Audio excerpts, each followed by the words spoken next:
লালন পালন অনুযায়ী যে খরচ আছে ওই খরচ আমাদের উঠে আসতেছে না। আমরা এখন দাম দিয়েছি 4.5 লাখ, 4,50,000।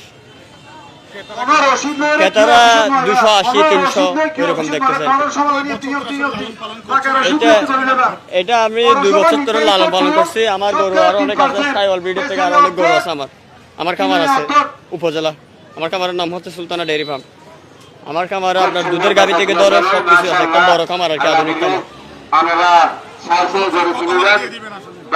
আমি কেউ যদি সরজীবন দেখতে কেউ নিতে চাই 3.5 লক্ষ টাকা আমি করে দিয়ে দেবো। একদম 3.5 লাখ হলে করে ছেড়ে দেবো, দাম ধরে রাখবো না, কারণ রাখলে খরচ। ক্রেতা তেমন দেখতেছি না, কম দেখা যাচ্ছে, তবে কয়েকজন দেখতেছে আর কি, যারা পছন্দ হচ্ছে তারা দেখতেছে। কিন্তু গরু তো আকর্ষণীয় গরু।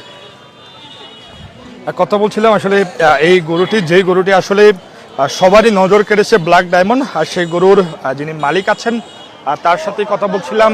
তিনিও যেমনটি আসলে জানিয়েছেন, কক্সবাজারের একমাত্র পশুর হাট বলা চলে এটি, যে কস্তুরা ঘাট এলাকায়, এই অর্থাৎ বদরমুকাম সংলগ্ন যে কস্তুরা ঘাট এলাকা আছে, আর সেখানে এই বাজারটি আসলে অবস্থিত। এই বাজারে আমরা ঘুরে ঘুরে দেখেছি আসলে অনেক গরুই আসলে এখানে রাখা হয়েছে, ক্রেতাও আছে, বিক্রেতাও আছে, তবে দামে দরে আসলে না মেলাই কিছুটা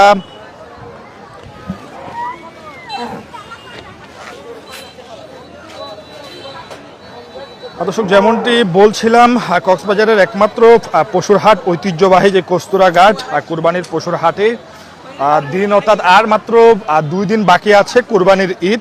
আর সেই উপলক্ষে কিন্তু দিন যত যাচ্ছে কিছুটা জমে উঠছে বেচা কেনা। তবে ঈদ উল আজহাকে সামনে রেখে প্রতিদিনই বাড়ছে ক্রেতা বিক্রেতার উপস্থিতি।